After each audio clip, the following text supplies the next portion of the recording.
It gives me immense pleasure to welcome the session chairs of this technical session, Dr. Vishal Jain, Associate Professor at Department of Computer Science and Engineering, School of Engineering Technology, Sharda University, Noida, and Dr. Prerna Agarwal, Assistant Professor in the School of Computer Sciences, Engineering and Technology, Bennett University, for being with us amidst of their busy schedule.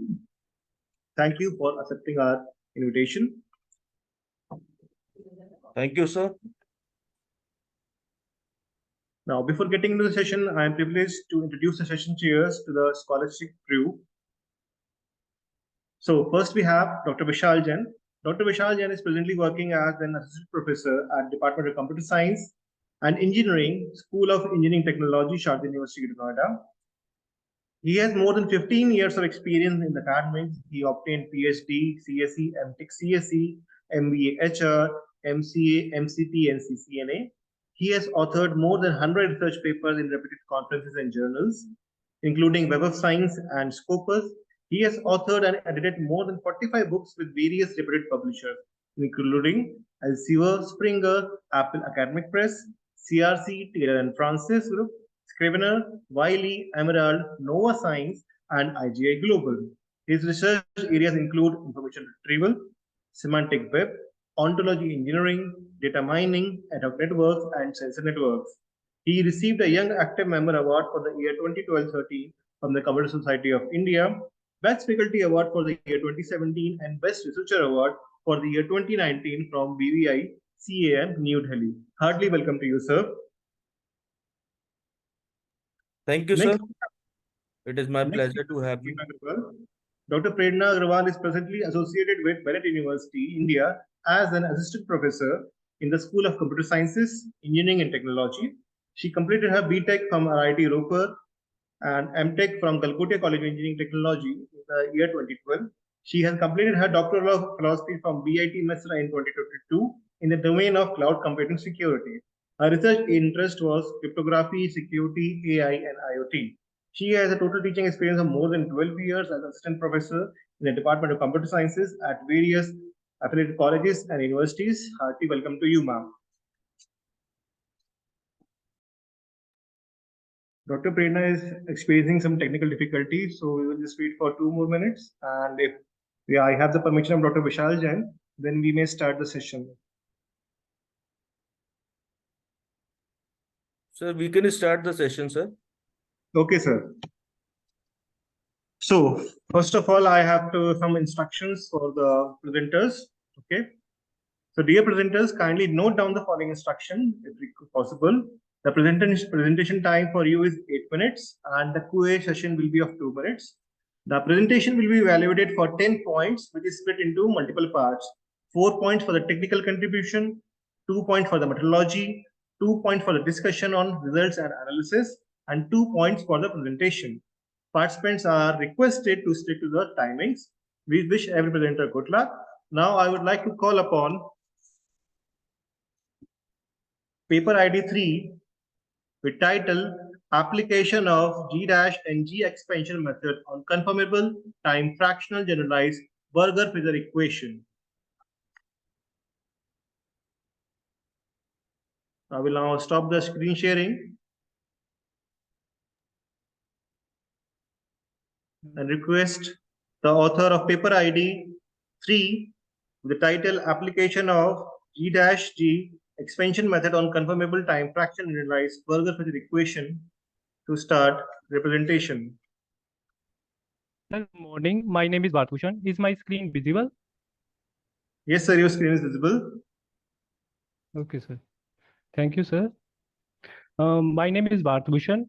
Today, I am discussing about the application of G' on G expansion method on conformable time fractional generalized Burger-Fisher equation. These are the contents: abstract, introduction, exercise system, literature. Can you hear me? Please start the presentation mode. Okay, sir. Okay.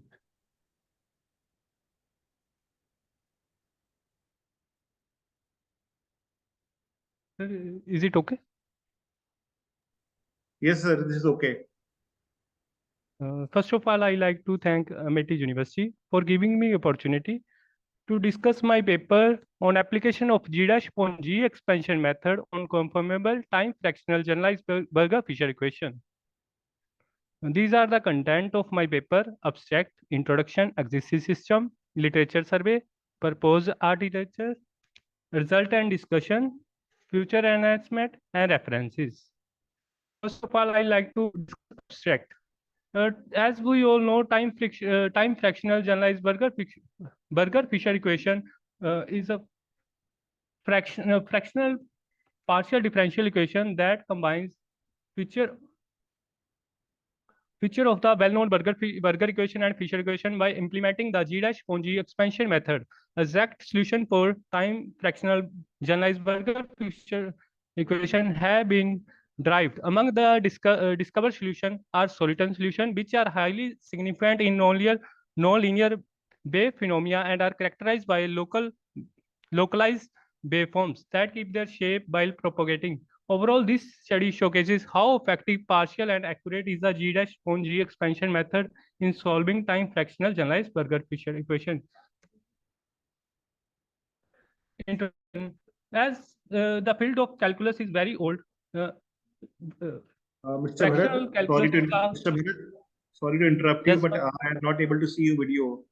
Have you switched it on? Yes, sir. I am able to video? see your PPT, but not your video. Can you please switch on your video? Sir पहले हुई नहीं थी. I will. Yes, sir. मैं करता हूँ. Thank you, sir. I have not.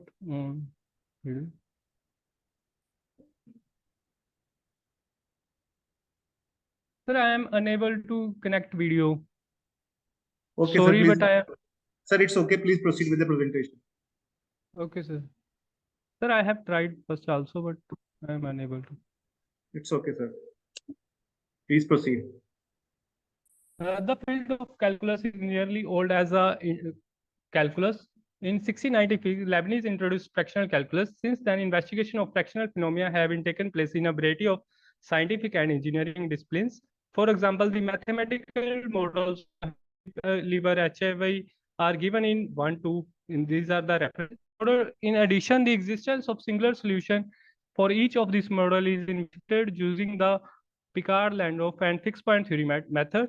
Using the well-known fixed point theorem developed by Des-Villeneuve, developed solution to fractional Hayward equation for the Thermos model. In addition of dealing with fractional integral differential equation modeling, fractional differential equation have become an increasingly popular among researchers and scientists over the past few decades, open up countless study opportunity for nonlinear fractional differential equations. It is important to note that there are various definitions of fractional derivative existing from the well-known fractional derivation are Riemann, Leibler, and Capito derivatives. Each fractional derivative has a unique set of benefits as well as drawbacks. By extending the well-known limit definition, Khalil introduced these are the definition conformal fractional derivative. Khalil introduced this derivation. He defined it that for any here psi is any number between 0 to 1, and dt ut is defined it as limit u. This is a fractional derivative that we are defining, and this is the integration of our function. Important information has been flooding the world. As we all know, in Japan 2011 earthquakes have been come, and the fractional derivative can help to predict about the future by using time fraction. We can predict about the future by using time fractional generalized Berger-Fisher equation. This is a Berger-Fisher equation that we are going to solve in our paper. Literature view. A bunch of analytic and numerical tricks have been put out recently in an effort to investigate this nonlinear partial fractional differential equation, such as sine cosine method, modified or domain decomposition method, tan hyperbolic method, symmetric method, and we use G dash upon G expansion method introduced by Bang et al. To find the traveling wave solution of partial differential equation. We use this method to solve the time fractional generalized Berger-Fisher equation. G dash upon G expansion method. In this method, first we convert our partial differential equation into ordinary differential equation by using some new variable that we are using new variable zeta, and then we admit that the solution is a type of equation. Then we put this equation in our converted ordinary differential equation. Then we find the solution of then we find the coefficient of a ordinary differential equation. Then these coefficient of ordinary differential equation behave as an algebraic equation. We find the solution of coefficients by using this algebraic equation. And by using this wave transformation, I convert this equation into ordinary differential equation. Then I put the solution, and then by equating the coefficient of this equation, we can get coefficient value of this coefficient psi, C, A, B. This is a solution. After solving this algebraic equation, I get this solution. If I take this solution, that is C is equal to minus B1 minus B psi square A1 square upon psi A1, we get this Y. These are the graph which shows the behavior of Y solution when this fractional derivative changes. This value of fractional changes.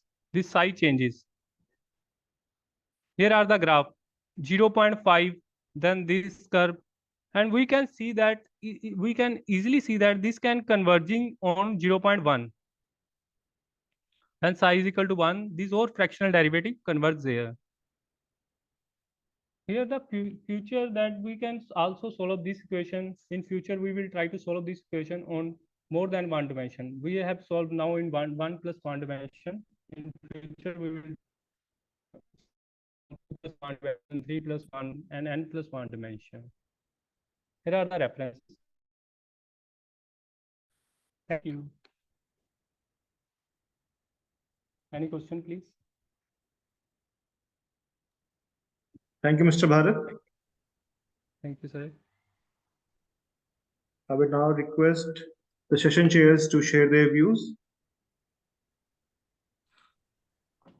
May I? Yes, ma'am. Good morning, ma'am. Good morning. Thank you for this wonderful presentation. I just Thank you, want to ma'am. have a few insights on the following. What motivated you behind applying G dash by G, this theorem or this equation for this particular, this Berger-Fish equation? What motivated you behind doing this work? Because, ma'am, I wanted to, I have searched in the literature of this paper. I found no paper that has been solutioned on this method, G dash upon G expansion method, has been used in time fractional. So I thought it can give more solution. Okay. Okay. Vishal sir, over to you, please. Thank you, madam. I would like to ask, what is your now future work in this direction, Mr. Bharat? I am trying to generate more method by. I am also exploring about G dash upon G 1 upon G expansion method. I am using it in a G 1 upon G expansion method, using in more difficult equation, time fractional equation in more than n plus 1 dimension. So I suggest you to please refer a standard data set. Okay. Okay. आपका data set जो है ना वो जितना you are making a good data set, then your output is also appropriate for this. Okay, sir. Okay, thank you. Thank you. Thank you so much, Mr. Bharat. You may now stop sharing your screen.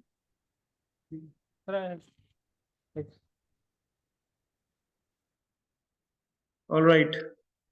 Now I would like to request, just wait. Now, I would like to request paper ID 165, an innovative approach to handle obstacles in blue collar industry.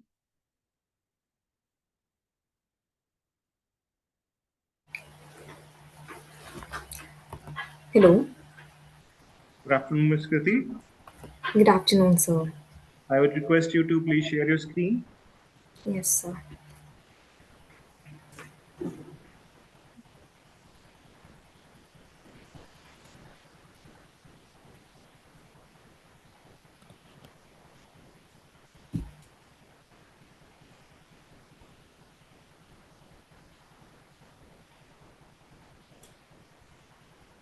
I hope it's visible. Yes, dear, it's visible. Please continue. Okay. Good afternoon, everyone. I'm Kriti Jain, and I would like to extend my gratitude to everyone on behalf of my co authors for giving us the opportunity to present our paper titled Obstacles in Blue Collar Industry. Now, the term blue collar refers to working class Ms. that Kriti, can you requires. please go to the presenter mode? I'm sorry, Can you please go to the presenter mode? Start the it's in the presentation. presenter mode only. No, I'm just able to see your presentation. It's not in the presentation mode. Just click the Okay, button. come up in I the did. slideshow. Okay, I Click guess on the slideshow. Okay. I actually did. I have just. I'll share my entire screen, I guess.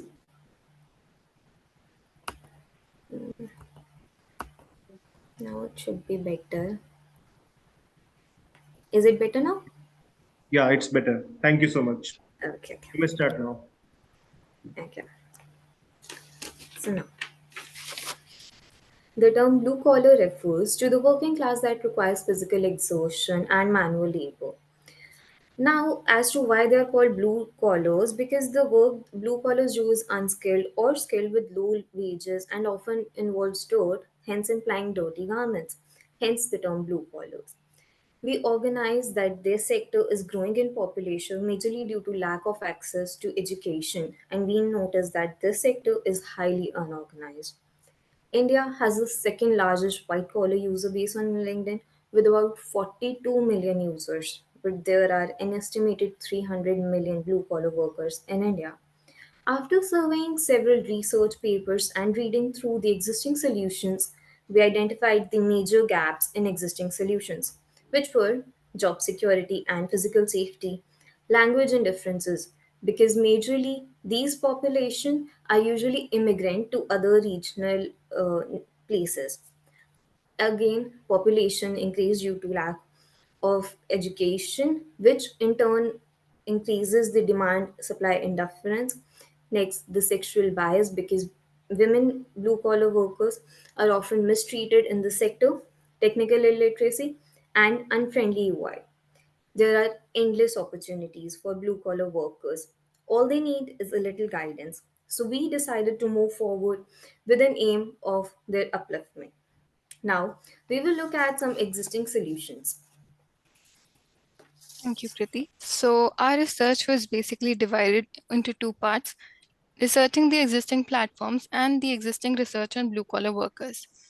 Now, while there are many existing platforms for both job seekers and employers, there are various problems that existed in the pre-existing solutions, such as the less user-friendly interface, since we know blue-collar workers are mostly technically backward or illiterate, complicated application and hiring process.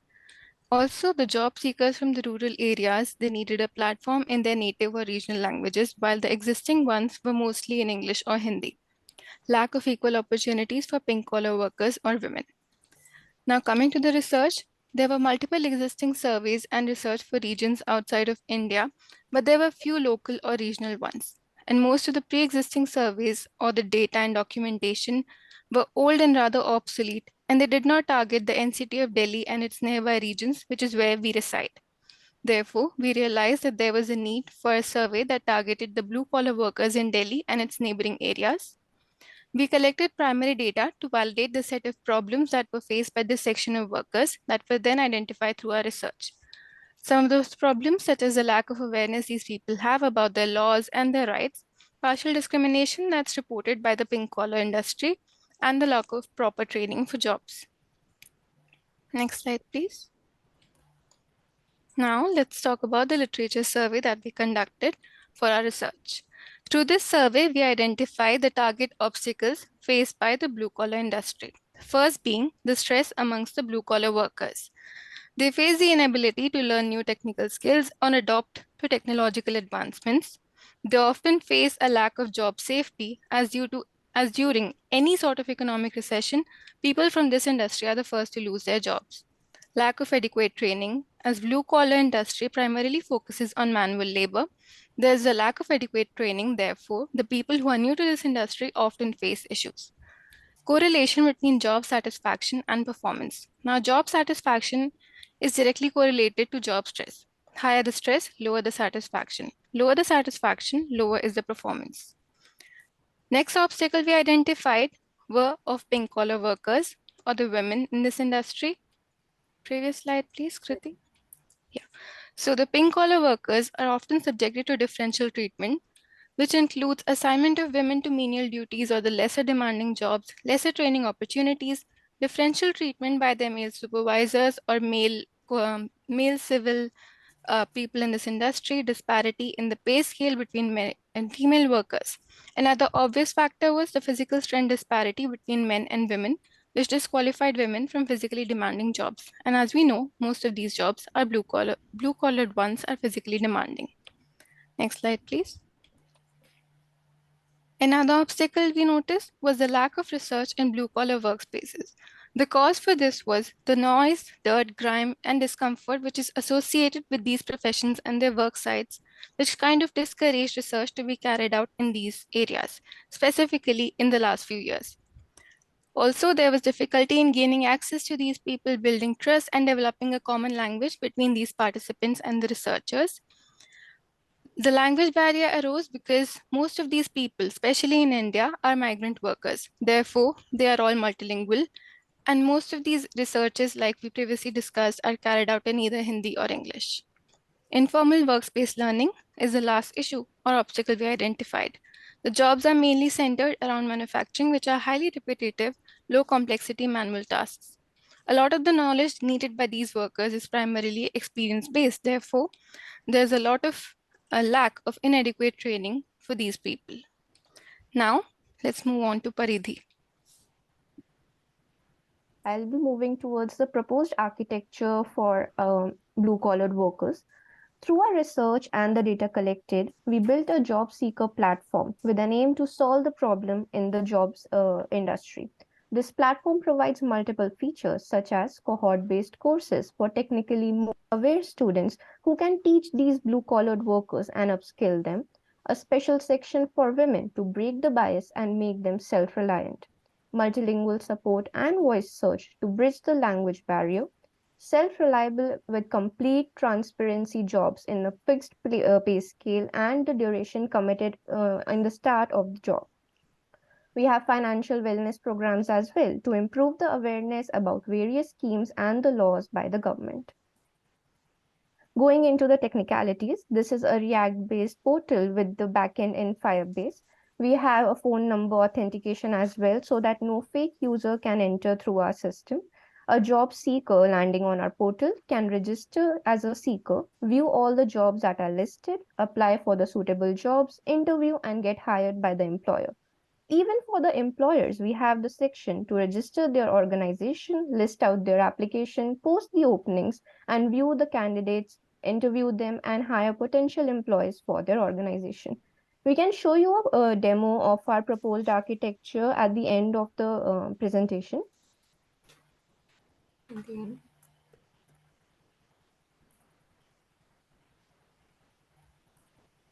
Moving towards the result and the discussion, through our research, we concluded that the major obstacles faced by these blue-collared workers are language barrier, gender biasness, lack of technical training and workspace learning, job security, and satisfaction. As a result of this, blue-collar portal was developed to conquer all these obstacles. The main special features about our product being the user friendliness of our portal, special column for women to break the biasness, multilingual support and the voice support to bridge the language barrier, a know your rights section so that we can spread awareness among the blue collared workers to know their rights and the schemes by the government. future enhancement we are looking on to develop this portal even more are we aim to integrate some government schemes and law on our platform. We have a text to speech conversion for our web application. Register by simply calling on the support number and automated clicks on the phone to make the process even simpler. We aim to work with some income share agreement based companies to nullify the exploitation, extending our survey and our research to a wider audience across multiple states in India so that we can gather more touch points. Okay. Next, Dear presenters, your presentation time is up. We have just now time left for question and answer. So over to session chairs. Okay. Dear students, I have one query. As there are number of softwares available to solve this problem, so how your software is different from them? So the existing platforms which are there, they either have the problem of not having a multilingual support, or they ask for the resume from these candidates. But as you know, the blue collared workers, the maids in your No, home, or Bache, have you done the literature survey? We have yes, a sir. different software who works on the multilingual. So we don't have any one system which works on all the obstacles which are there. Either some are working on the multilingual support, either some are solving the user friendly part, but there isn't one complete portal for solving all these problems. You are a student of which year? Fourth year. 2023 batch. Okay. Thank you. Thank you.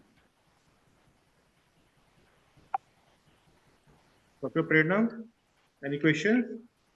No questions, sir.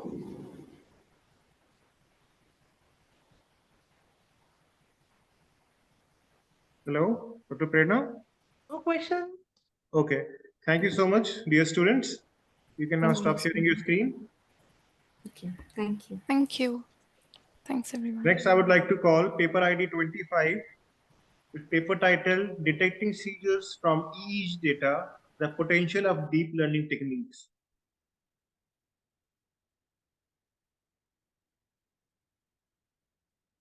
Paper ID 25.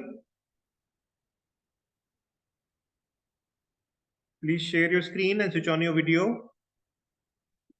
Am I audible, sir? Yes, ma'am, you are audible. Please, if possible, switch on your video and start Sir, sharing I'm your trying screen. to do, but I think there are some network issues, so I am unable to switch on my video. So first of all, a very good afternoon to each and everyone. Myself, Ma'am, we are not Mamta. able to see your presentation. Just a second, sir. Okay.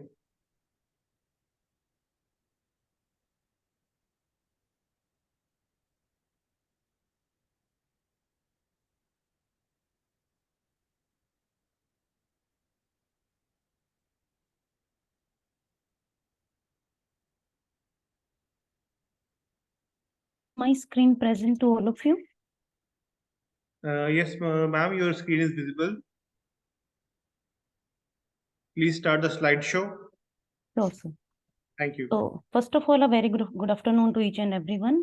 I am Mamta and I am here to present my submission on detecting seizure from EEG data and the potential of deep learning techniques. Means we can detectify seizure from EEG data. So first of all, in contents, we have some points like abstract introduction, literature survey, workflow diagram, proposed architecture, graphical presentation of result and discussion, future enhancement, and the last one is that is reference.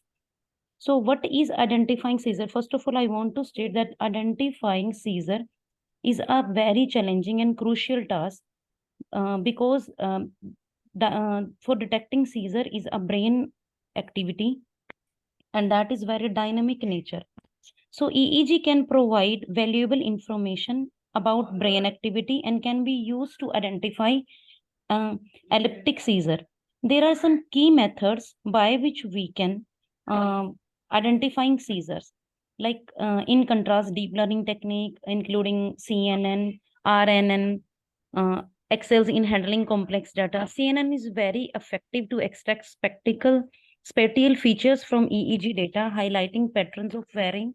So in this paper, a hybrid model combining these deep learning approaches, which one like CNN, like RNN, or many kinds of other one. And with the help of these hybrid techniques, evaluation with various performance metrics demonstrate the model superiority over conventional machine learning technique, and the accuracy is very good, that is 94%. So in introduction part, I want to state there is some methods that involve EEG technique. Like first is data acquisitions. EEG data is recorded using electronodes placed on the scale to measure electric activity in brain. The data is typically sampled at a very high frequency to capture fine-grained information. And the second part is pre-processing. In pre-processing, we just have to pre-process the data. Like raw EEG data may contain noise, artifact, baseline, shift. The third is feature extractions. We can extract different feature to pre-process the EEG data to present relevant information to seizure detection. There are some also common feature like time domain feature. I can say like mean, variance, frequency domains, and like wavelength coefficients. We have some many machine learning models that is used for detection of seizure. These models can be trained on label EEG data to learn pattern associated with seizure. There are also some points like classification, pre-processing, evaluation, and real-time monitoring. I want to demonstrate it, but due to some lack of time, I just have to skip the points. So in main introduction, I can say by training these models with labeled EEG data and accurate seizure detection algorithm and potential seizure predictions can be developed. This approach is used for potential to advance the field and enhancing the accuracy and efficiency of seizure detection for the benefit the patients. My studies mainly focus on how deep learning surpass traditional method by capturing spatial and temporal details in EEG. I mean, this method is far better as compared to pre-existing technique. So in literature survey, I can state in paper 7, the researcher applied CNN approach for EEG seizure diagnosed showed promising result for real-time detection.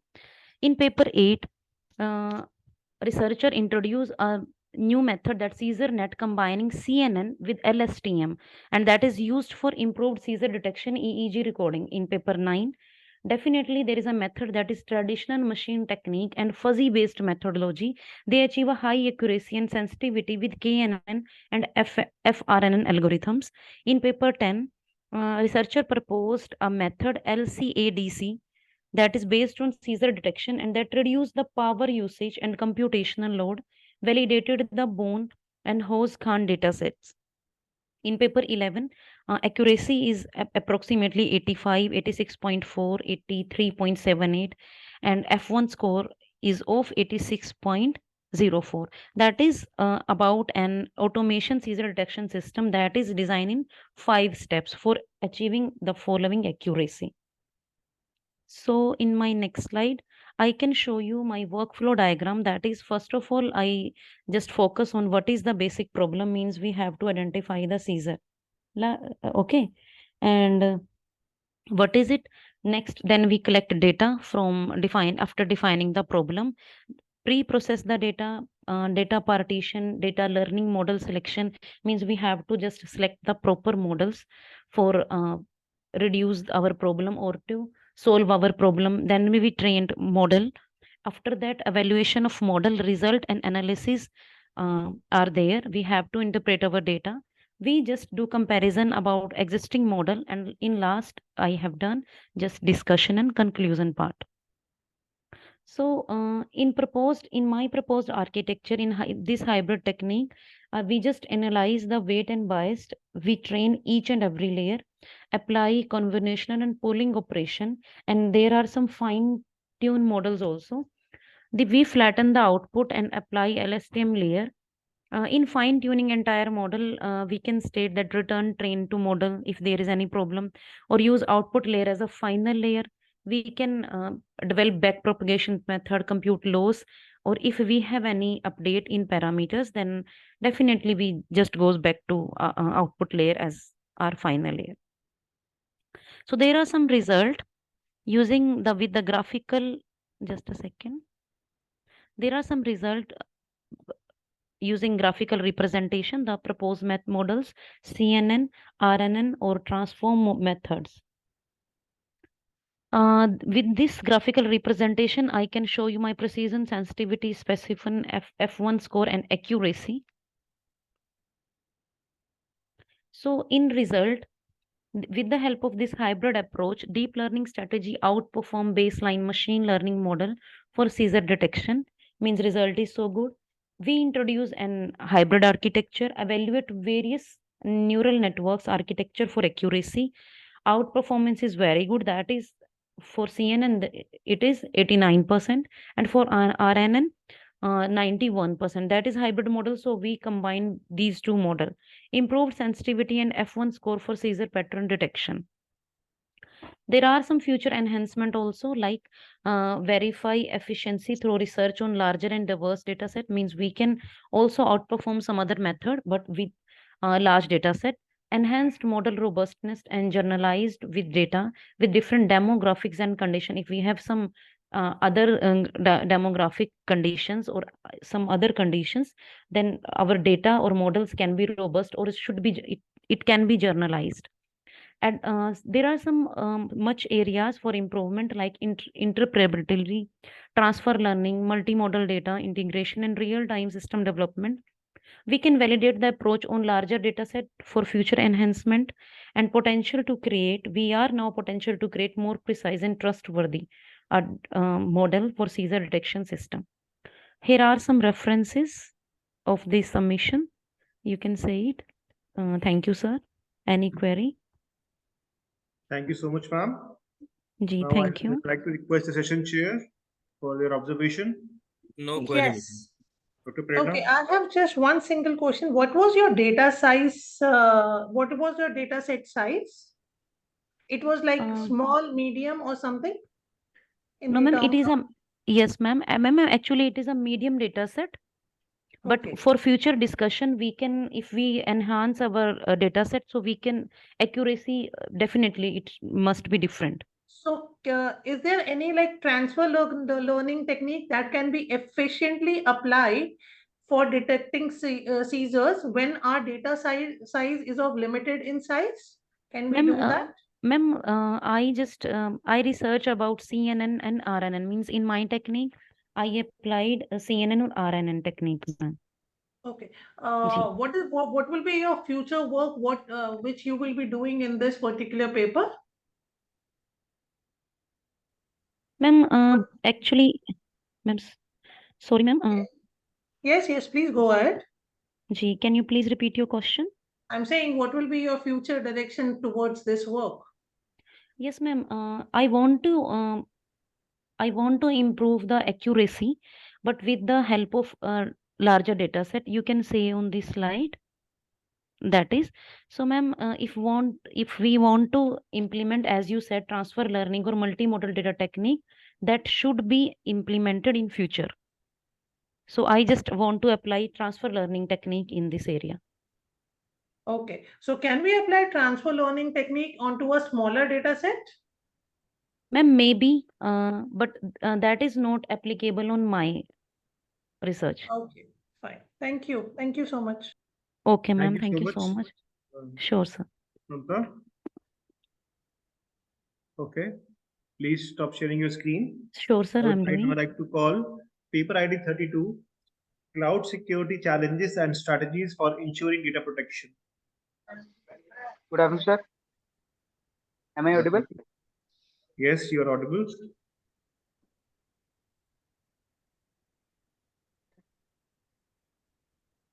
Is my screen visible, sir? It's not, yeah, now it's visible. So my topic is the cloud security challenges and strategies for the ensuring the data protection. Mr. Chaudhary, can you please start the slideshow? Yes. Turn your video if possible. Is it okay, sir? Yeah, is it possible to switch on your video? Yes, sir. So, talking about the content of the paper, here are the abstract, introduction, literature survey, workflow diagram, proposed architecture, graphical representation of the results and discussion, future enhancement, and the references. So, coming on the abstract, critical data and the system are now frequently kept and analyzed in the cloud as a result of the cloud computing industry quick development. As the enterprises trust valuable information to the third-party service provider, this presents significant security risk. This article's goal is to outline the security issues that cloud computing raises and suggest solutions that safeguard private information and system in cloud-based environment for businesses. The article will give a brief overview of the cloud computing along with numerous security issues and the threats, data privacy and the breaches. The study will next look at the several measures such as the use of encryption, control over access, audits to safeguard the sensitive data infrastructure in the cloud. The paper also discussed about the cloud service provider can ensure how cloud computing can secure the environment. What certification and compliance based business must follow while using the cloud. The final section of the paper will cover the cloud security prospects and the potential development of the in the years to come. So, coming to the introduction part, cloud computing is a virtual part of digital transformation, offering scalability and efficiency in the data storage and processing. Protecting private data in the cloud is a critical concern due to evolving threats, security and threats. This research paper explores cloud security challenges and innovative strategies. Key challenges include data breaches, unauthorized access, insider threats, and the compliance issues. Proactive measures are essential to address these challenges effectively. Strategies include the robust encryption, improved authentication, AI-driven threat detection. So here are some of the main literature reviews of the paper. Like the author proposed a study that gives the information about the security issue with cloud computing. They looked at the many problems from many angles. Also agree that there are still security concerns with the cloud computing. The another author highlights the requirement for the security and trust in the cloud computing. And the author 13 demonstrates the critical section connection between the cloud computing and the IoT devices, considering the privacies and security issue raised by the sharing cloud resources. Coming on to the, so here is the proposed architecture of the paper. That includes the identification of the data security requirements, access CSP security, perform risk assessment, develop data encryption strategy, implement access control mechanism, establish data backup and recovery procedures, implement threat detection and monitoring, train and educate the users. So here are some of the graphical representation of the results, like the data breaches in the different years and the average cost of each threat or the security issues faced by the industries, and the comparison of the threats with the year 2016 to 19. So, discussing about the results of the paper. In the cloud, data privacy is a big concern as organization must ensure that private data is not released to unauthorized individual. This necessity is the deployment of the stringent privacy and data protection procedures such as encrypting and access control. Data breach can result in the loss of sensitive data and pose a significant risk to organize that the use of cloud. A variety of issues like human error, malware, threats from insider can create outages. The fact that enterprise lack physical authority over the information and systems stored in the cloud is one of the cloud computing industry's biggest problem. This can make implementing efficient safety precaution and responding rapidly in the case of security incident difficulties. So furthermore, the cloud computing is a fast growing and the cyber threats are also becoming sophisticated. Organization must constantly adapt and modify their security plans to remain ahead of possible security issue. Despite these obstacles, organization that take an integrated approach to cloud safety, including authentication, authorization, as well as monitoring, can reduce security risk as well as reap the advantages of computing in the cloud while preserving the safety, integrity, and accessibility of the sensitive data. So here are some of the references of the paper. Thank you. Thank you so much, Mr. Chaudhary. Now, I would like to request the session chair, Dr. Prerna, to share her observation. Is there any chance of inculcating blockchain to this cloud computing security? Yes, ma'am. Like we can do it can be done in the future. How? What will be your strategy in doing the same? Like I have worked upon the model training of using the different machine learning algorithms. No, dear, I'm asking. Cloud computing is a central repository. Blockchain is working on a distributed platform. How can we integrate both of them? Yes, ma'am. I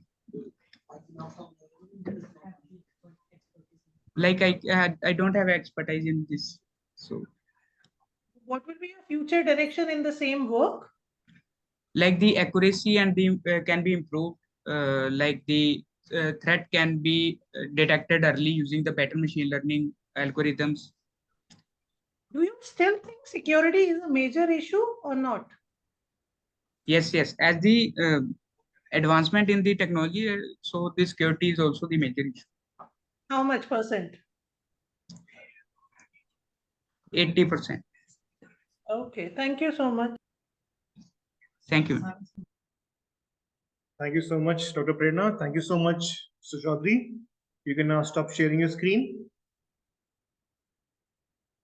Next, I would like to call authors of paper ID 38 with the paper title An Optimized Sign Language Recognition Using Convolutional Neural Networks and TensorFlow. I repeat again, paper ID 38. Yes, sir. Sir, I am audible or not? Who is this? Hello. Again, Mr. Chaudhary. Yes, sir. Yes, sir. This is also my paper. Okay, you are audible. Please start your presentation.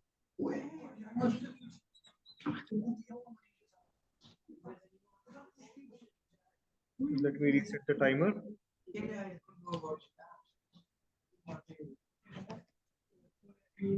So my screen is visible or not? Hello. Yes, your screen is visible. An optimized sign language recognition using convolutional neural networks and TensorFlow. Good afternoon to all. Today I want to present my paper on the topic and optimized sign language recognition using CNN and TensorFlow. So these are some contents table. First of all, we will discuss about the introduction, then literature view, then introduction, proposed architecture, graphic representation of results, result and discussion, future enhancement, and references. So first of all, discuss about the abstract. Sign language is the essential mean of communication for people with hearing disability. However, there is often a communication gap between hearing and non-hearing individual, which can be lead a social exclusion and discrimination. To bridge this gap, they proposed a deep learning-based sign language interpreter using TensorFlow. The system can recognize different signs and interpret them into the text or speech output, allowing non-hearing individual to communicate with hearing individual more efficiently. To evaluate the system on our public availability sign language data set and achieving an accuracy of 95% of recognizing signs and 90% of interpreting them into the text or speech output. The result demonstrate the effectiveness of the approach and highlight the potential of deep learning for improving accessibility and inclusion of people with hearing disability. So talking about the introduction, deaf and hard of hearing individual use sign language for communication, but many of the hearing individual do not understand it. Learning to communicate various. This paper proposed a deep learning based sign language interpreter using TensorFlow and capable for recognizing sign and converting them into text or speech. Object detection is the fundamental aspect of the TensorFlow development, crucial for the various applications like self-driving car, security system, and human-computer interaction. TensorFlow is an open source software is commonly used in object detection and deep learning tasks. This paper focuses on the recent achievements of object detection using TensorFlow, include sign language prediction and recognition, and evaluate their performance on the different datasets. CNN are well suitable for identify pattern in the sign language due to their effectiveness in image and video processing. CNN layered architecture is effective and captures spectral hierarchical in variations in sign language uh, motions similar to application in the image categorization or face recognition. The potential of CNN to be applied in the sign language identification is highlighted due to their rapid achievements in various visual recognition tasks. So these are some literature review that we are using in our paper. So this is the proposed architecture. First of all, we will take a video from a webcam, or after that we will process that image, and after then the result will be published.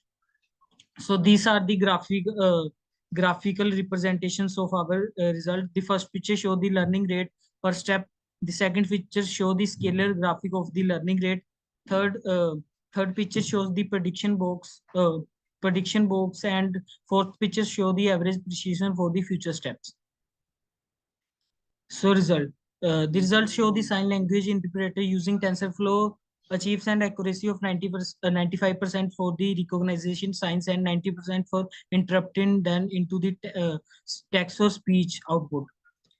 The model perform best in our sign that clear the distinct and struggles with the sign that are similar or required to context to interpret. Overall, the system demonstrates the effectiveness of deep learning for sign language interpreter and highlights the potential of improving accessibility and inclusion for the people with hearing disabilities. Average precision measures that the accuracy of the model is predicting object instances as the different level of confidence. It is calculated by the computing the area under the precision recall curve, which show the relationship between the true positive rate and the positive prediction value for different levels of confidence threshold. Average recall measure the percentage of ground truth about the decided by the model at the different levels of intersection over union IOU thresholds. It is calculated by the taking the maximum recall values at the different levels of IOG's thresholds. So these are the future enhancement that we can done in the future as well. The finding illustrate the relevance of the applying transfer learning to produce good result with the less training data and show the potential of the machine learning for the sign language interpretation. Expanding the data using the train the model and investigation additional machine learning approach like the enforcement learning and unsupervised learning with the main goal of the future research. The average of this, the accuracy of the sign language interpreting system may also be increased by integrating NLP techniques. Deaf and hard to hearing individual may find communication to be more accessible with the application of machine learning for the sign language interpretation. They can add in closing the communication gap between the hearing and non-hearing communities by creating accurate and proficient sign language interpreter. So these are some references that that has been used in my paper. So thank you. Thank you so much, Mr. Chaudhary. Thank you. Over to session chair, Dr. Prerna. Any observations? Yes, my question is, what is the impact of varying CNN architecture on the accuracy and efficiency of sign level language recognition? So the accuracy of our model is 95%. I'm asking for varying CNN architecture. You are asking for the why we use the CNN architecture. I'm asking for varying CNN architecture like VGG, ResNet, and others. Okay, ma'am. That thing we will use in the future, which is data are the transfer learning approach. Still, we are working on the simple CNN architecture. Okay. Thank you so much. Thank you. Thank you so much, Dr. Prerna. Thank you so much, Mr. Chaudhary. Next paper ID is paper ID 103 with the paper title Comparative Analysis on Automated Detection of Credit Card Fraud. Hello, sir. I am audible. Yes, sir, you are audible.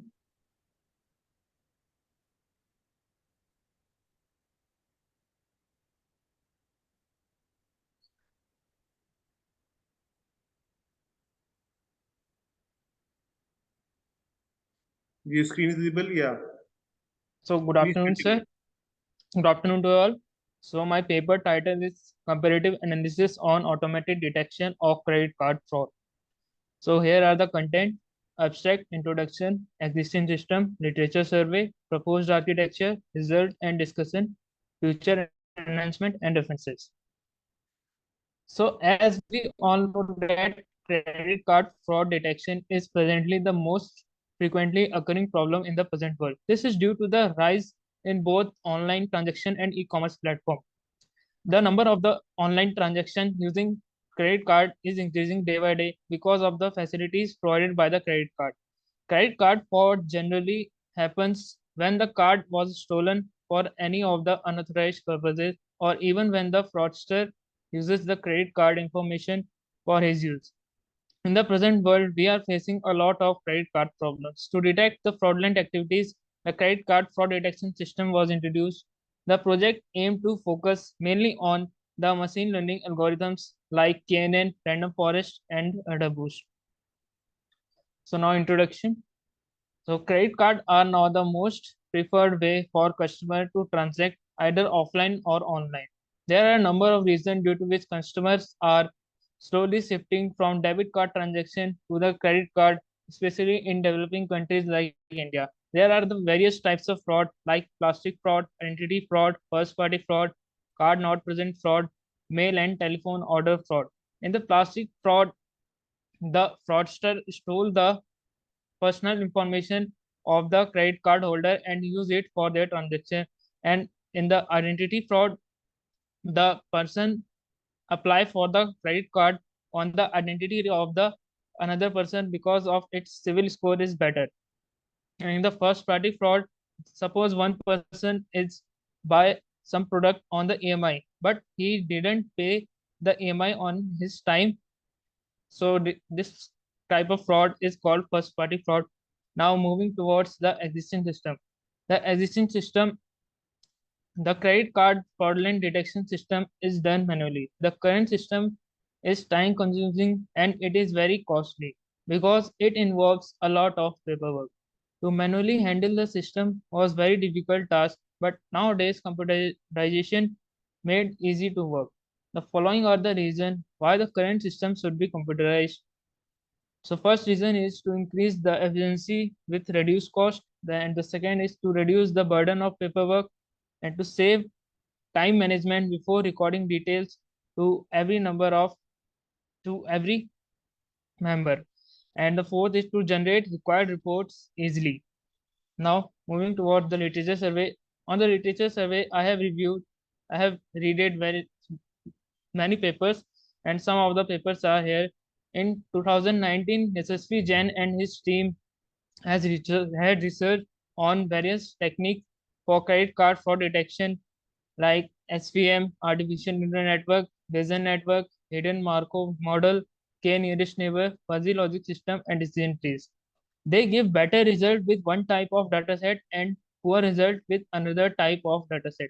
Algorithms like KNN and SVM give excellent result with small dataset, and algorithm like logistic regression and fuzzy logic system give good accuracy with raw and unsampled data.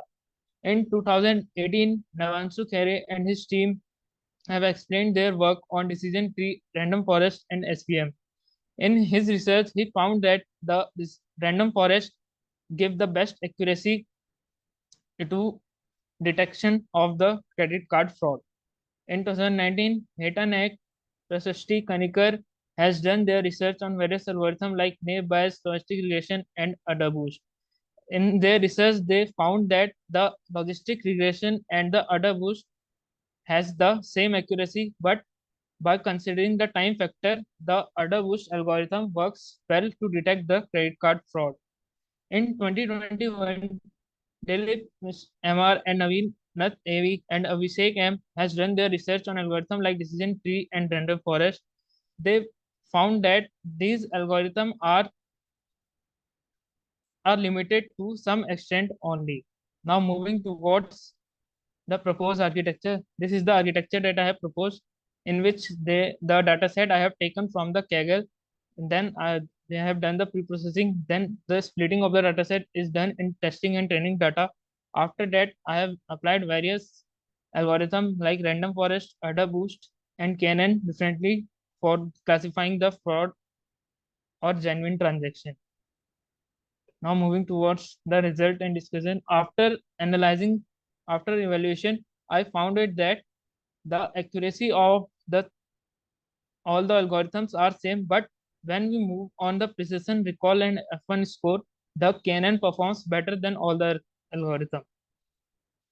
Now here the future enhancement are from the analysis. It is clear that many machine learning algorithms are used, but to detect the fraud, we can observe that the results are not satisfactory. So there are number of areas where these algorithms can be improved, as we can generate a hybrid models or use the CNN models for the detection of the credit card fraud. Finally, there is a need to develop the fraud detection model that can adapt to changing fraud trends. These are the references. Thank you. Thank you, Mr. Singh. Over to session chair, Dr. Prerna, for her observation. Yes, I have just one question. What will be the impact if we are going to incorporate additional informations such as location, customer behavior, device fingerprinting in this credit card fraud detection? Ma'am, can you ask again the question? I'm saying, what will be the impact if we are going to incorporate the additional data sources, which are like transactions, customer behavior, device fingerprinting, etc., in our automatic credit card fraud detections? If we add these various features for detection of our credit card fraud, then our work will be easy. What, doing fraud will be easy, or safeguarding the credit card will be easy? No, sir. For detection of the fraud, we can use the CNN for and it will make the detection of the fraud easy. We can easily classify the which people is doing the fraud and which is genuine.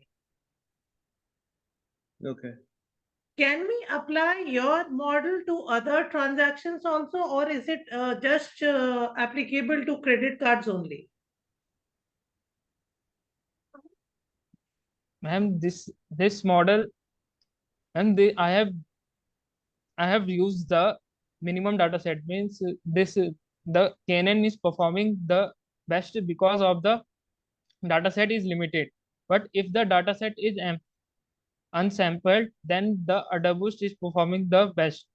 And when the data set is high, then that time if we go towards the accuracy, then random forest is the best algorithm for this. What is your future direction in this work? What next you are going to do over here?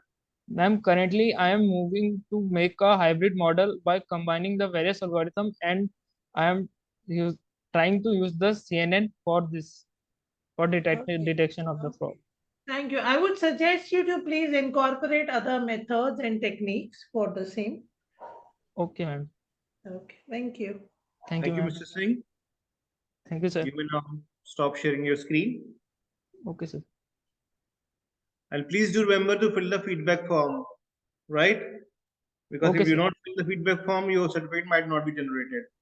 Okay, sir. Thank you, sir. This is an instruction for each and every presenter. The link for the feedback form has been shared in the chat box. Please fill that after your presentation is over, not before that. All right. Now what I'd like to call paper ID 128, Enhancing Urban Farming Through Smart Systems and Water Conservation and IoT-based approach. Good morning, sir. Good afternoon, dear. Sorry, good afternoon, sir. It's okay. Please start sharing your screen. Can you see my screen sharing? Yeah, it's just coming on. Yeah, it's visible now. Thank you so much. Yeah. Please Is it visible now? Is Yeah, it it's visible now? Yes, it's visible. Yeah. You will Good start the afternoon. presentation. Good Just afternoon, wait. everyone. Yes, start please. Good afternoon, everyone. My name is Sushmit. I'm from Jain University, co-author of Enhancing Urban Farming Through Smart System and Water Conservation, an IoT-based approach. So content for today's presentation is abstract introduction, existing system, literature survey, proposed architecture, results and discussion, future enhancement, and references. So let me start from the abstract. The rapid global pollution growth has caused a surge of people from rural areas to move to the urban areas, resulting in increased demand for crop cultivation. As a result, many farmers have left rural areas in search of jobs and have settled in urban areas, leading to overpopulation in urban regions. To address this issue, there has been a shift in approach used in urban farming. This involves smart farming techniques like hydroponics being used in traditional cultivation. Hydroponics is a soilless cultivation method that uses a vertical stack system, and automation is being used in yielding better crops. A survey and experimental study were conducted to determine the effectiveness of the hydroponic farming in preserving water, enhancing crop yield, and reducing pesticide usage.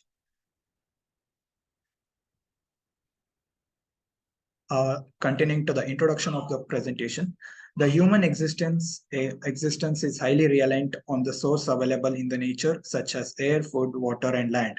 The humans are highly dependent towards the soil, as this can be used for the cultivation of the crops. The population of the earth is expected to exponentially grow towards 10 billion by the end of 2050, which accounts to double the growth with the existing production. In such cases, we require an effective nutrient medium used to be implemented that are also cost effective and produce various cost effective fertilizers containing magnesium, calcium, phosphorus, silicon, iron, boron, copper, potassium, and manganese.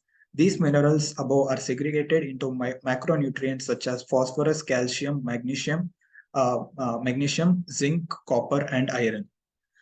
For the hydroponics, the monitoring is very crucial, and these nutrients are directly provided to the roots of the soil that alter the environmental parameters such as temperature, oxygen level, and salinity.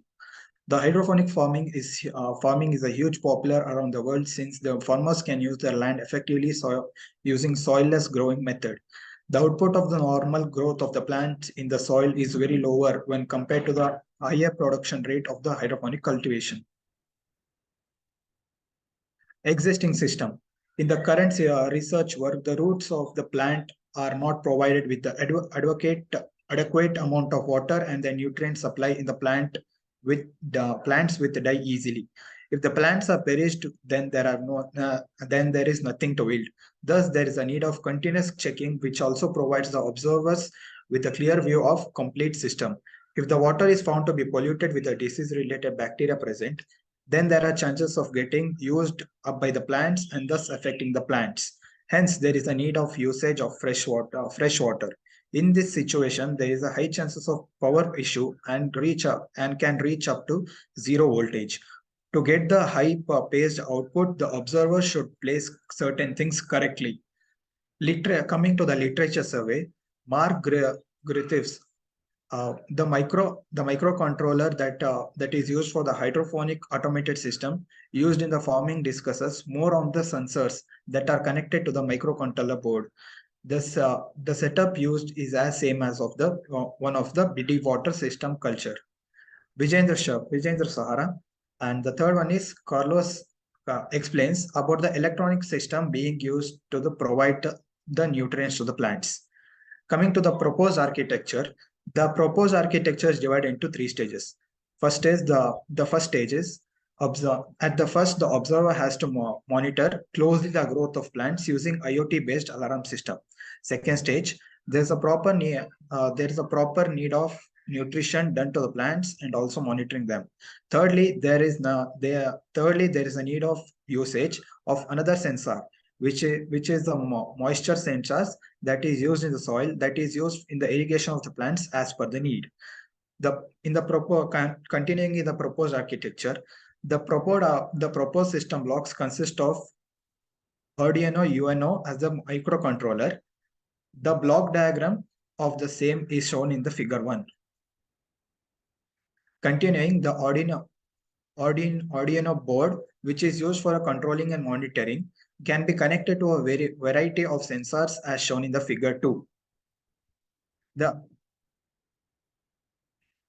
specification of the Arduino UNO microcontroller is shown in the table 1. As you can see in the table 1, the value for operating the microcontroller is 5 volts. Voltage provided as the input will be around 7 to 12 volts. Limit of the input voltage is around 16 to 20 volts. Input output pin digital value is 54. Input pin analog value is 16. SRAM is 8 kilobytes. Speed of the clock in MHz megahertz is 16 megahertz. LED built-in is 13. Weight is 37 grams. Humidity and temperature sensors used in DHT11 sensors that are characterized as performing the task at the temperature of about 80 degrees Celsius. The humidity sensor measurement that is shown in the figure 3 can be used for the current system that ranges from 0 to 100 Celsius. It can also affect plant development. Soil moisture sensor used to check the moisture in the soil is used to identify the dry and the wet aspects in the soil. This is used to monitor the soil moisture that is shown in the figure 4. The results and discussion of this paper is stage 1. In the beginning, there is hydroponic farm is being built where the implementation of it depends on the setup done before it. Hence the keyword indoor cultivation is used that mentions how the growth of the plant is practiced in the living room, is enclosed in the normal living space. In the stage 2, install a hydroponic system that is 2-level modular construction that is installed on a large board and connected to pipes that go to a tank as a nutrition tank by means of fittings. Stage 3, the nutrients of these tanks in the stage 2 are being supplied by using a PVC type of pipes. The nutrients and the pumped using PVC pipes. Stage 4, here the PVC pipes are made up of aluminum contains the small inlet that are made up of the coconut peat. The supply of the nutrient to hydroponics is given straight to the plant's root using soilless cultivation.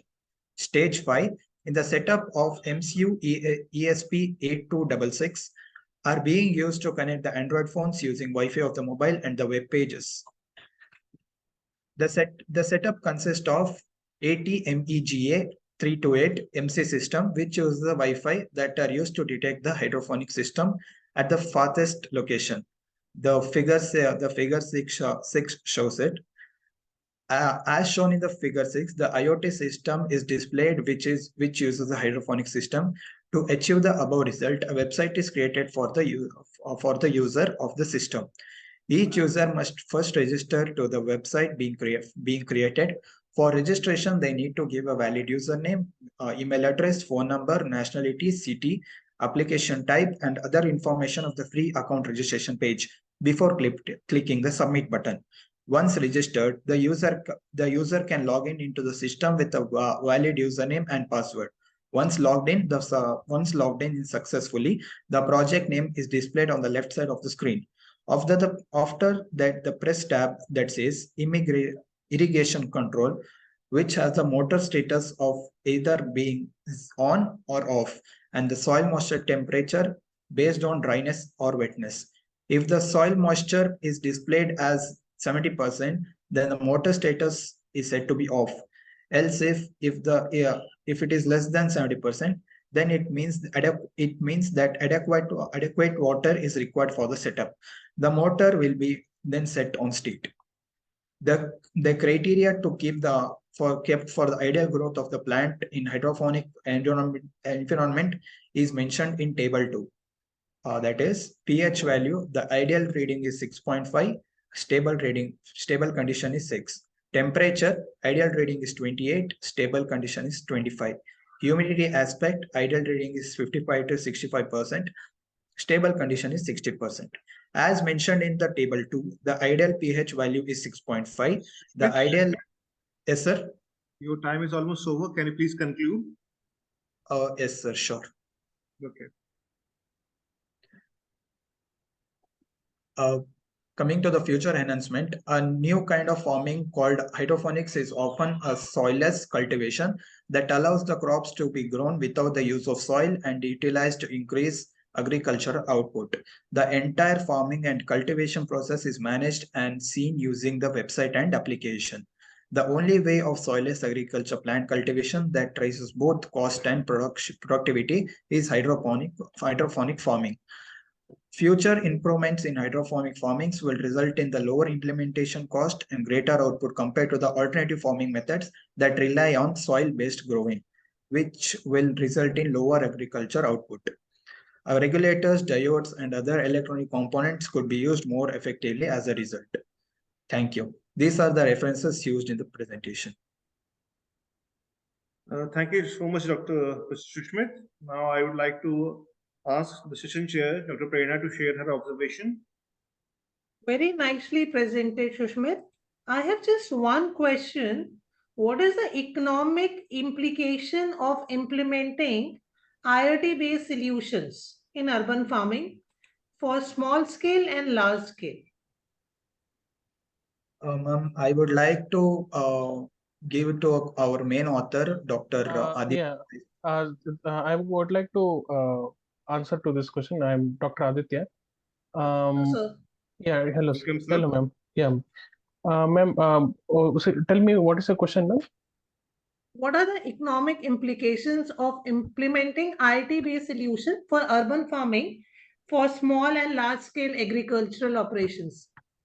Ma'am, actually, normally this hydroponics farming is used in the rural section, but in urban farming, if we try to implement this kind of approach, the kind of see now, for example, if we are trying to cultivate this cucumber or carrot or something like that, now there is we at least if many people can cultivate in this smaller approach, see, it does not require that kind of what is it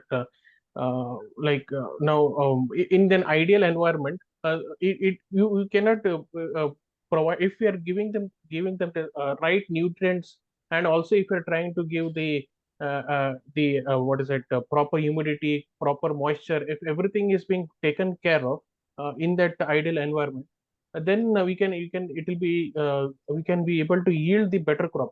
Now, to answer your question, that is whether the economical implication. Now, economical implication is nothing but, now, for example, there is some kind of even in urban sector also. If you now we cannot cultivate, we cannot buy the large amount of land and do this create a crops or something like that. Now, even in the smaller area also, we can cultivate this kind of crops. Now, for example, in smaller area, we can that is and it does not require any kind of seasonal change, or we can that is this season has to be followed. For example, if you are taking the example of mulberry leaves, now this can be used for mulberry leaves. Now if you go to North India, the life of mulberry leaves is restricted to I think only some seasons, that is to 4 months or something. If you go to Uttarakhand or Himachal Pradesh or something, it is restricted to 4 months. Whereas if you come to in Bangalore, it is something like 12 months. It will give you. Now, if I'm bringing the same kind of if hydroponic approach is being brought in that kind of region where you are cultivating the mulberry in the hydroponics format, then throughout the year you can bring that what is that cultivation. You can make that cultivation throughout the year, and obviously for the hydroponic who are into this hydroponics farm, they can also uh, uh, or, uh, or generate this mulberry leaves, and also can it can help these sericultural department in better way. So in that way, I think the economically you can say the contribution can be done in such aspects. Thank you, sir. Thank you so much for explaining this in the detailed way. Yes, ma'am. Yes, ma'am. Yes, ma'am. Thank you, ma'am.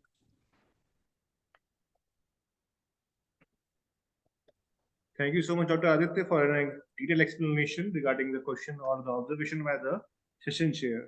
Thank you so much. Mr. Shushmit, you may now stop sharing your screen. Thank you, sir. Thank you, ma'am. Okay. Now I would like to call paper ID 184 with the paper title Observing Environmental Conditions in IoT-based Hydroponics Farming. Okay. Sorry.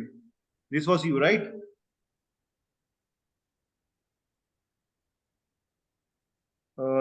Shushmit, your paper ID was 128, right?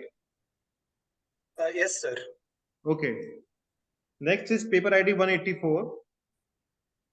Observing environmental conditions in IoT-based hydroponics farming for better cucumber cultivation. Hello. Good evening, sir. This is Aditya, Dr. Aditya only. Good evening, sir. Good evening. I'll now share my screen. I think this is my PPT. I'll make it full screen now. Is it full screen? No, I think No, still sir. not. It's not Sir, please go to the slideshow. Yeah.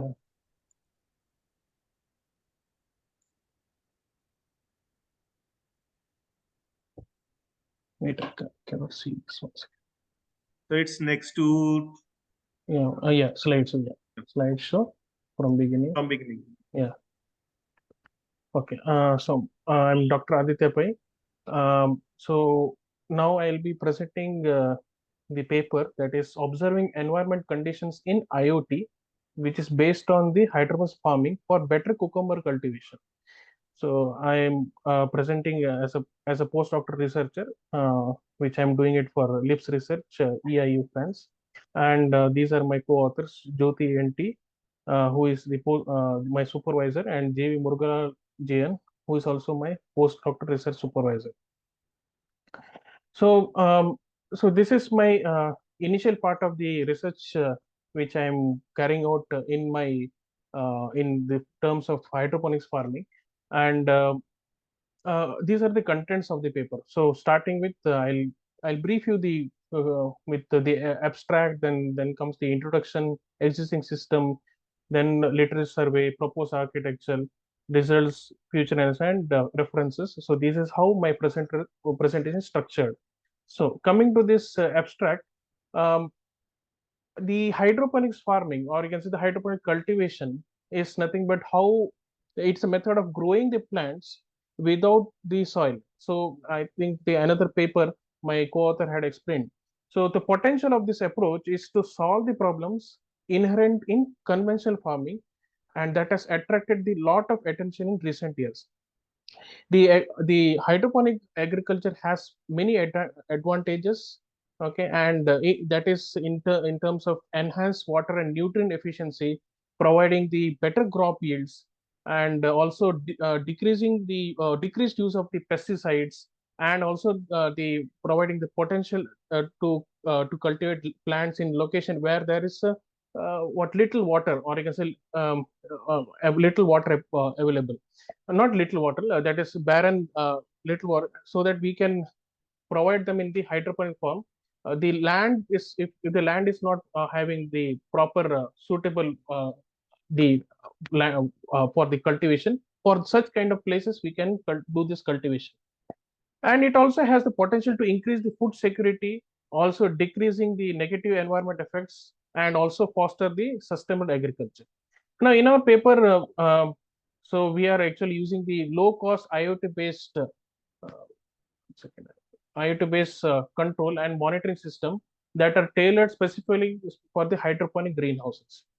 Now, we are using different sensors. That is, one is the master nodes and the slave nodes. Master nodes keeps track of the water quality, and the slave nodes keep track of the environmental sensors. That is environmental aspect. That is the atmosphere, greenhouse atmosphere, how the temperature in the environment, that greenhouse setup, how it is. So that these are the two nodes that we are using in this approach. And well, coming quickly to the introduction. So in the hydroponics, we are using the IoT-based approach. So there are 4 sensors that we are using. One is the humidity sensor, then temperature sensor, pressure sensor, and pH sensors. So this all these sensors collect the different parameters, that humidity, temperature aspect, that is high or low, or and how much is the pressure, water pressure, and also the alkaline or salinity, to check that in the hydroponic setup. So these sensors we are going to use, and then we are using the these data, whatever we are collecting, that will be given to the that's cloud, and from the cloud we can be able to get the data. That is, whatever the data is being stored in the cloud, we can able to extract the data through the smartphone application. That is, users can check those data through that. Now, this is something where we can see that how the soilless farming systems are used. That is for especially for the cucumber plant.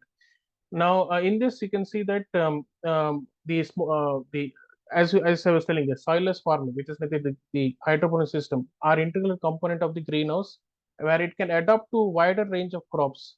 In this case, and that can be seen in this figure. The challenges in this system is that it impacts the introducing, that is the impact of introducing hydroponics to farmers. So what the farmers will face, because they are not used to this kind of IoT kind of solution, because now we have to train. So they are wary of adopting IoT because of the security and privacy concerns, and the privacy has to be monitored, and that is law should be used, that should be clear in order to keep farmers faith. That is equipment management, that is collaboration are highest priority due to proliferation of the various electronic gadgets that they're using. So now for collecting the information through different mobile devices or smart devices, whatever they're using, so it should be in such a way that uh, that their main privacy has been taken care of, and the privacy and security has been taken care of. So this has to be first thing which has to be taken care of. And then machine typically have the average computable capability in order to maintain this solution that are affordable for the farming. Now, the data that are gathered from this research, that is mainly we are taking that cucumber cultivation. So what are the data that is being calculated, that is being uh, processed, okay, in the next stage. That is that is what we are going to do. So data we are taking from the through sensor, that will be processed. So that is what we are doing it in this in the system. Now, literature survey. So there are various literature survey that are being carried out in this field. So we can see that I'm highlighted here 5 papers. So Subhasri BS et al. In that paper, they are actually mentioning how to keep the pH and the nutrient balance that is the balance between the pH level and nutrients level in the hydroponic farming. Second is by Hayden et al. Et al. Here this also explains about the water and nutrients and how the disease can be controlled and how that is in the consideration of environment sustainability. Then third one is by D. Mala. Here we are seeing it attributes to the capacity to regulate the water utilization in hydroponic system. And lastly, how we are going to utilize artificial intelligence into hydroponic system. So this is my actual future scope, which I will be telling you later. Now, coming to this slide, that is some papers while referring to this. So it was explaining about the IoT agriculture solution for the hydroponic agriculture. So here hydroponics research aims to optimize the plant growth and resource utilization through exploration of various factors such as the nutrient delivery methods, pH control, light intensity, temperature, air circulation.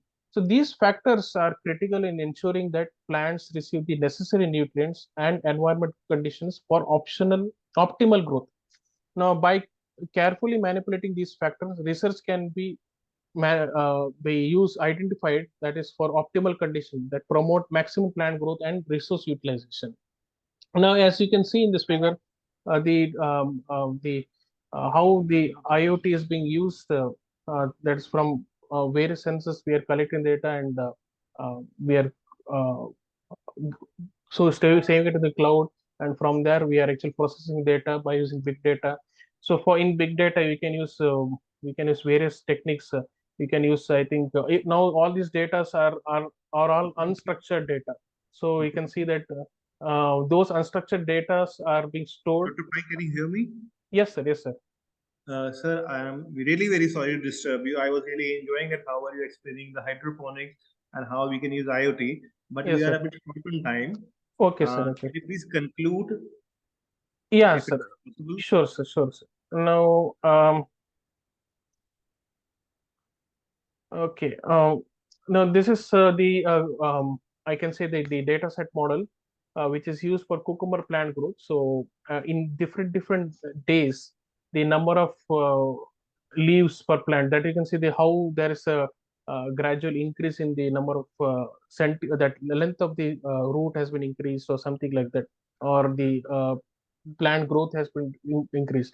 Now here the main problem with this is, see, cucumber life is more like the growth is more. It takes more time. Now, simulating the same amount of time in the computer environment, so that is actually the challenge here.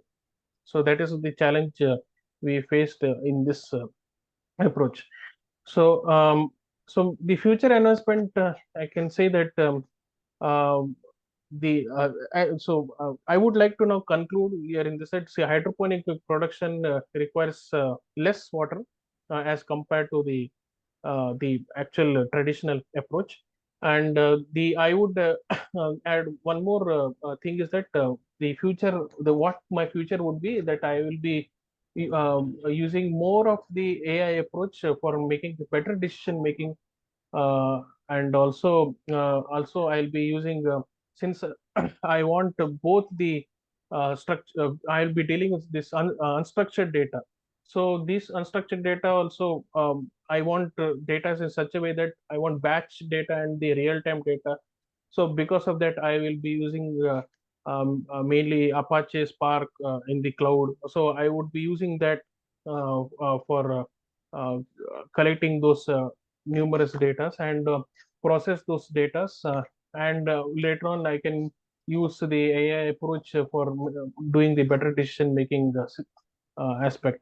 And also I can use I can also use this Kafka for this after collecting the data from the multiple sources. So these things I have planning actually. So in my research, so this is what I would. So this is just my initial research. What I have just started with this like this is my first beginning of my research. So I'm now getting into deeper aspect in the next step. So so these are the references for the of my paper. So yeah, Thank you so much, Dr. Pai. Thank you so much. As you have explained about hydroponics in a very clear and concise manner, I'm really thankful to you because till now I have just heard about hydroponics. Okay, but I Thank was you. not going into the details, right? Because it's a totally different field from Yes, our sir. field, that is computer science, right? Yeah, yes, But sir. Yes. as now you are including IoTs and other things, so that now even layman can like me understand about the hydroponics, right? Yes, sir. Yes, And sir. as in the near future, water will be a biggest problem for the humans, right? Yes, yes, sir. Yes, We sir. are able to conserve water right now. So what I think that in future, this is the future of farming, right? Yes, And sir. if we Yes, sir. started working over this, then it will be really very good. Yes, sir. And one more thing is that based on this UN 17 goals, that sustainability, I think that was one of the reason why that motivated me to take up this topic. Actually. That is why, really well, Yes, sir. Yes, yes, Sir, sir. any idea, any research about this is going on in India? In India, there are many research they have done. So they have used most of the paper. They are using the fuzzy logic computation for this approach. Now I want to get into more deeper. I'll be using now for the understanding the disease prediction. They are already using for the mulberry leaves. It is already going on for the mulberry leaves because in back in Bangalore, if you can say that here there is more sericultural. So you can say the serical capital of India is Bangalore. So you can say that more number of mulberry leaves are being cultivated in this region, and how the mulberry leaves itself is cultivated now in the hydroponic, that is in the precision, by using the precision farming. So that is also being done right now. Now, some aspects like how the what are the diseases if the mulberry leaf catches. So that also some researches are going on with respect to this. Yes, sir. So Okay, somewhat. sir. Thank you so Yeah. much, sir. Thank Now you, I sir. would like to ask our Associate Chair, Dr. Prerna, for her observation. No question, sir, but I will really connect with you sometime to get some more insights on this. Thank you so much, ma'am. Thank you so much. I will definitely be happy to help share you all the details. Thank you so much, sir. I will definitely drop a mail to you very soon. Thank you, ma'am. And, Thank you so much, ma'am. Thank you. Thank you so Yeah. much, sir. Thank you so much, Dr. Pai. Thank you, ma'am. Thank you. Now Thank you, please sir. stop Thank you. sharing your screen. Yes, Thank you so thank much. you. Please remember to fill the feedback form. Sure, right? sir. Sure, sir. Next, Yes, we sir. have paper ID 319 with the paper title Enhancing Road Visibility by Real Time, Rain, Haze, and Fog Detection, and Review System for Traffic Accident Prevention using OpenCV. Yeah, good evening, one and all. I'm going to share my screen first of all. Just let me, whether is it visible to all? Yes, Mr. Sandeep, your screen is visible. Now your PPT is also visible. Yeah, I think it is in presentation mode right now. Yeah. So once again, I'm very thankful to the Mr. experts Sandeep, and your voice is breaking up a bit. connected with the landwires. So I hope it's not. Shall I start once again? Are you using a fan in your room? Yeah, fan, it's there, sir. I will try to once. Just give me one. If possible, please switch off because it's Yeah, sure. echo is coming. Okay, thank you so much. It was coming as disturbance. That's why I asked you to please switch it off. Yeah, I think it's now okay. Now it's clear. Thank you so much. Thank you. Yeah, it's welcome, Please sir. continue. Yeah, so I'm very thankful to the experts and the team members who given me a chance to represent my work, my student work. And today I'm going to share our work based on the enhancing road visibility by real-time rain, haze, and fog detection. These are the content of our research work, need of the research, introduction, literature survey, proposed architecture, results, conclusion, and the analysis. If I'm talking about the lead of the research, first of all, why we focused on that, we want to improve the road safety during the winter uh, season in North India and most of the places when we have a lot of fog and when in heavy rain in haze system. So we want to improve the weather condition. Due to weather conditions, we are facing a lot of mishappening. So we want to improve those factors, reduce traffic congestion. That is also another issue when we have a lot of fog and during rainy seasons. We want to improve. We want to maintain the traffic flow, reducing congestion, traffic jams. That, and finally, based on that, economic impact. If we will provide a good system, good things, so that finally, based on these, we want to reduce the accident and their associated cost. Because when any mishappening is going to be happen, we are going to lose a lot of things in terms of money. So based on this, after need of this research work, we this is the small introduction of our topic. In the complex atmospheric process, a number of times will lead to reduce the visibility in outdoor visual system.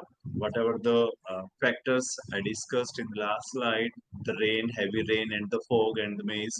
Due to this, the visibility is very less during the winter season. And when we are going to talk about the computer vision task, definitely these adverse weather conditions make tasks like object tracking, scene analyzing, person identification, and the event detection. Right, these are the crucial, challenging tasks we have. And based on the conventional method, they were relying on the model driven approaches, and nowadays everyone is using the deep neural network architecture, and based on the data driven approaches they are using. So definitely these approaches will help us in this area, in fact.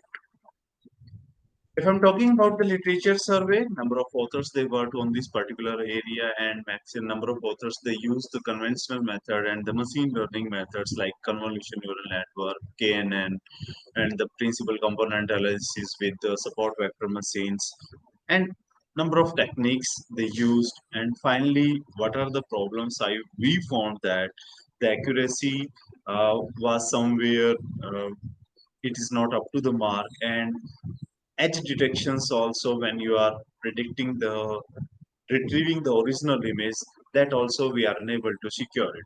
So to overcome that problem, we proposed a model, and our proposed model is working in two modules, module A and 2. Module A is going to assess the transmission map, one of the parameter we consider, and another parameter atmospheric illumination. These two parameters we calculated, and after that in module 2 we retrieve the original image, and later on identify the object. We use the YOLO V3 deep learning model. So this is the model 1 and 2. Here, as I suggested, I told you that initially we are taking any fog image, any haze image, or right, that we represented with the I of X, and after that we are going to calculate the dark channel. Dark channel means we are identifying the low intensity pixels in that image, right? There is a formula for that, mathematical expression is there. Once we know the dark channel, we are going to calculate the atmospheric light in that. This is another one parameter. And once we know the atmospheric light, dark channel, and transmission medium, these three parameters we are calculating, we can retrieve the original image with the help of this entire process. Once we know the uh, original image, then easily we can identify the any kind of object. It is not related with the traffic only, but we can use in the surveillance effect. So this is the YOLO V3. In that YOLO V3, as we know that 106 layers are there, right? So this is the entire architecture of that. When we implemented all these things, so when our students they did the comparison, the proposed model give better result as compared to the others, and accuracy rate they increased 70 to 94, and maximum we got it on 99. Precision also it increased by 4%.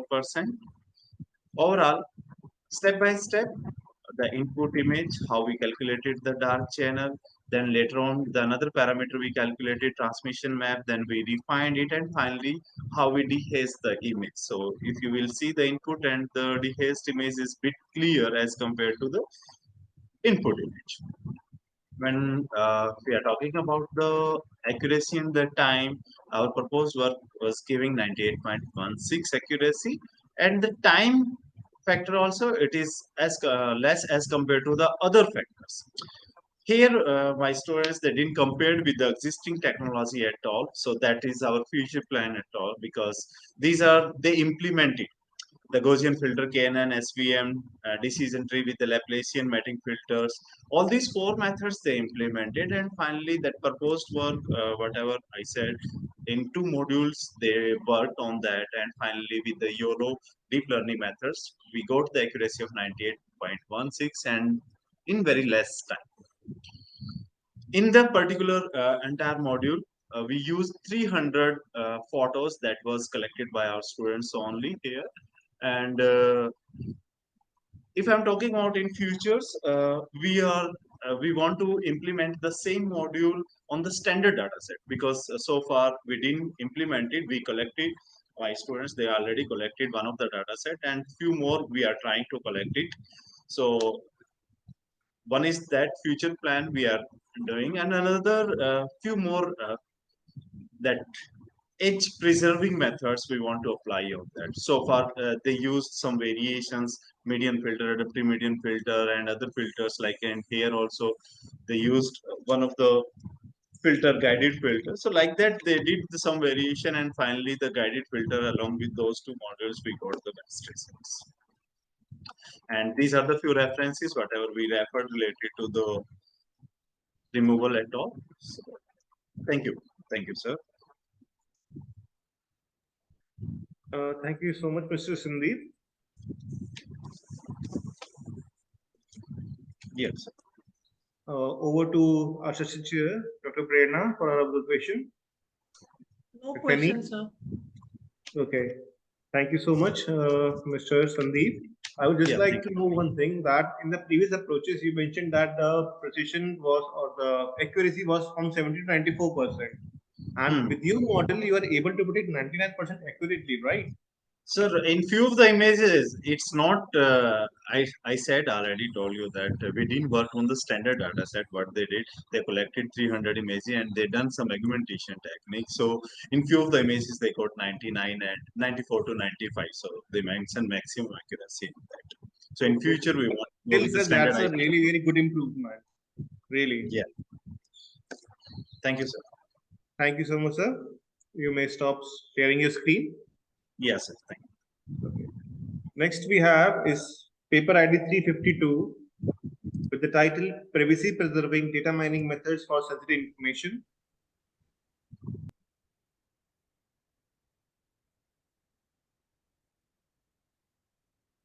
Next we have paper ID 352 with title Privacy Preserving Data Mining Methods for Sensitive Information.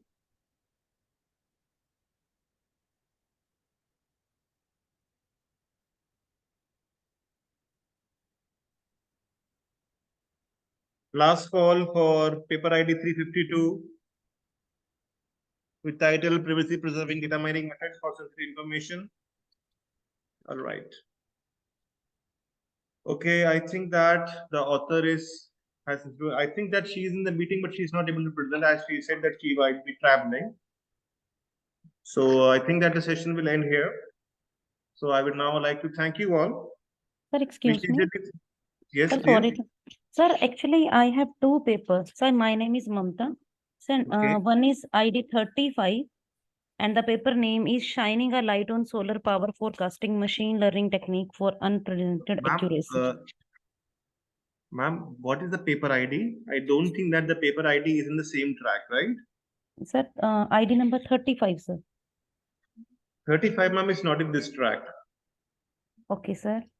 Okay, your track might be different. Please check the schedule once again. Okay, sir. Okay. Thank you, sir. Okay. All right. So I would like to essentially thank the session chairs, Dr. Vishal Jain and Dr. Prerna Agrawal for taking out their valuable time and providing their valuable insights on the presented articles. Your valuable technical comments and remarks would definitely support the researchers to flourish in their research career. Thank you, sir and ma'am. And we would like to extend our sincere thanks to the presenters for their significant contributions in presenting the technical observations. Your participation is the key behind the success of this conference. Thank you to each and every presenter for being with us. We request all of you to take part in all of the sessions of the conference to get knowledge on the research directions from various keynote speakers and presenters. Best 3 papers will be announced on November 3rd in the valedictory section from 1:45 to 3:30 Uzbekistan time and 2:15 p.m. to 4 p.m. Indian Standard Time. So kindly stay connected with us. Once again, I thank everyone for your active participation and contribution. Now the session is over. Next session will be on November 2, 2023 from 10 a.m. as per the Uzbekistan time and 10:30 as per the IST. We will be eagerly waiting for your August presence. Thank you all. Now I'll be closing on the session. You all can leave the meeting. Thank you so much for joining in.